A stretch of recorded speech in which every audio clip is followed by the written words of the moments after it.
Hello everyone, and in today's video we are going to be looking at how to attack in chess. Now this particular chess video will be divided into 4 parts. First of all, the lesson. I will teach you the things you need to know in order to be able to attack properly in chess. Second of all, I will give you an example from a random game. Thirdly, I will give you an example from my game that ended very quickly because I applied these steps. And fourthly, and not the least, I will leave you to go and use this in your games. To properly attack in chess, I have to give you a few things you must take note of. Now, if you look at this game, it begins with the standard e4. Notice how white develops its pieces. It is very important to develop your pieces to the right squares in order for your pieces to quickly swing into the attack.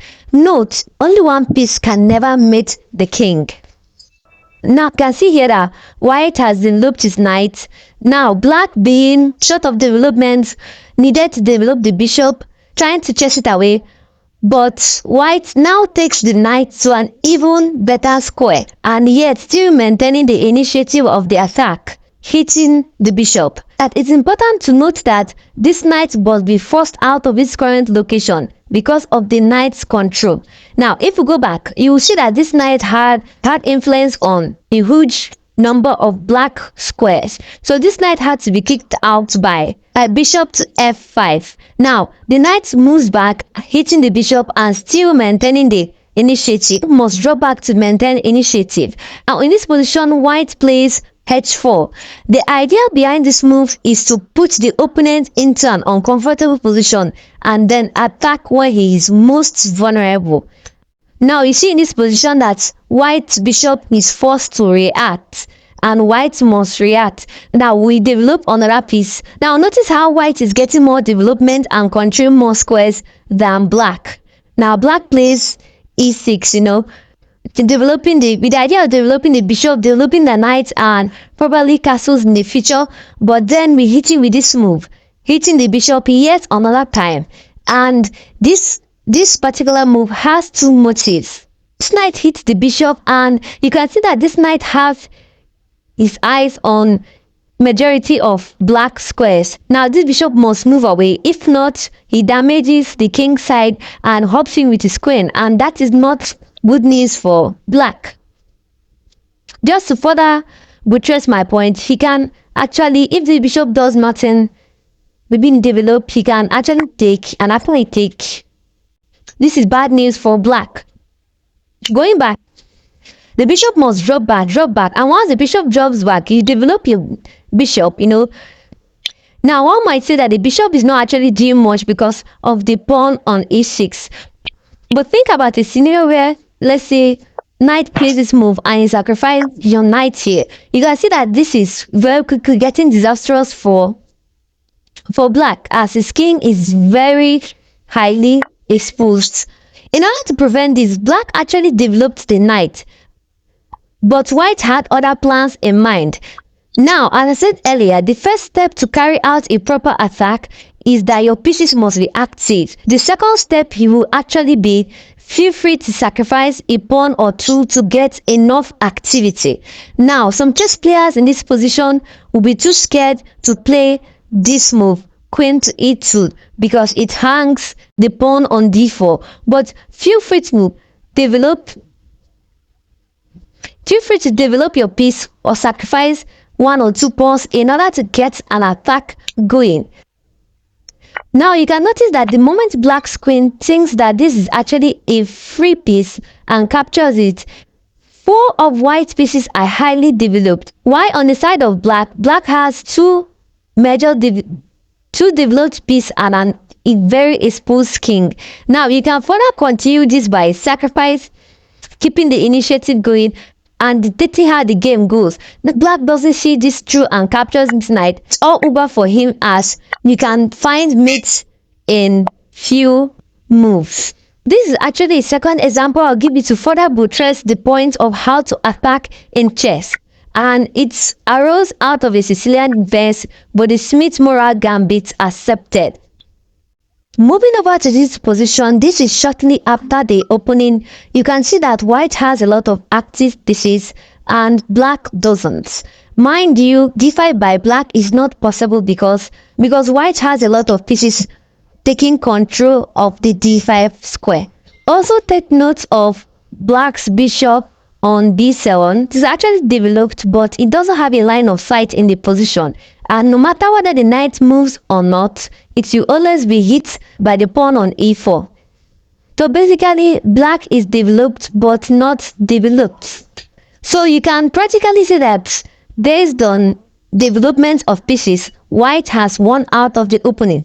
Now, white further develops the rook, strengthening the e4 pawn in case the bishop decides to move away from it.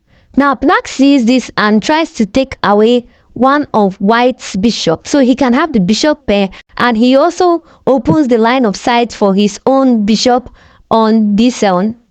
Silky White saw this and had a plan in mind. He jumps in with his knight. Now, one might say that this knight is not actually doing much or can't actually do much because, as I told you earlier, you must need not one piece can mate the king.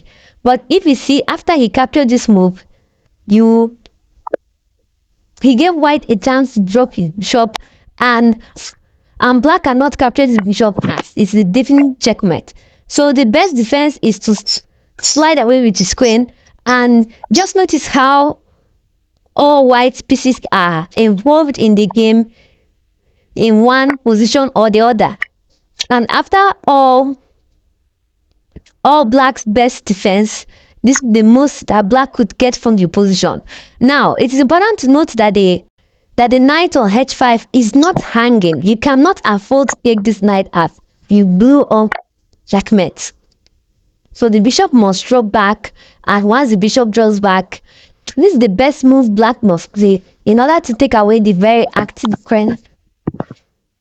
And after all said and done, white has the advantage. White can get a very strong knight, and in general, white is totally winning the game. Now, this is the third part of the video, and this is the part where I actually show you a game I actually played live. This game started with e4 and quickly went to the Sicilian defense. And just so you know, Ruy Lopez is my best opening, but the Sicilian defense was the second opening I ever learned in chess.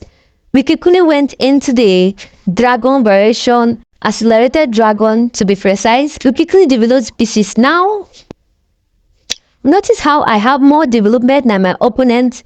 Yeah, it is developed, he can castle, but I have more development than him, and very quickly I'll put it to good use as I start this move with h4. Now, in most cases, most chess players under a comfortable situation would not consider this move a threat, but you must ask yourself every time your opponent makes a move, what is his plan, or what does he want to do next? Now, this was actually a sneaky move for me, as I was actually preparing an attack that would take place 3 to 5 moves from now. He actually played into my hands, further exposing his king, and by pushing his pawn 2 squares forward. And I quickly castled and was ready to launch an attack. Now, I also noticed that he wanted to launch an attack on me, but he was actually pretty slow on launching the attack. So I finally had to trade off knights. Traded his knight, my bishop for his knight. Traded his bishop for my bishop. The moment the king captured, I had a chance to push. Now, the plan was never to capture back with my pawn, as that will spoil the attack. But I pushed the pawn forward, and further opening his king side. Now his king side is totally open. Now I can jump in with my queen, give a check, and sacrifice my rook. Now this doesn't mean anything actually, because whether he takes or not, I can swing my rook over. But in this case, he took, and I still had to swing my rook over. And no matter what white does, the game ends in a mate. Yeah, if you have learned anything from this video, please like, share, and subscribe.